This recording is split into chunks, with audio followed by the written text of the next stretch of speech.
Hi everyone, so for today's video, I'm going to share how to create an affiliate video using your affiliate account on Shopee. So you can see here, yan, so nasa Shopee na tayo. You can click, yan, kita nyo yung video, and then makikita nyo sa taas, on the right upper side, merong parang plus and then video, you can add an image or a video na na-create nyo with the product na gusto nyo i-affiliate. Next is, punta lang tayo sa profile.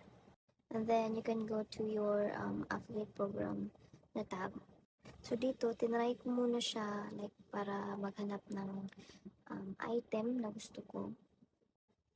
Actually, may isa pang way kung paano ka mag-add ng affiliate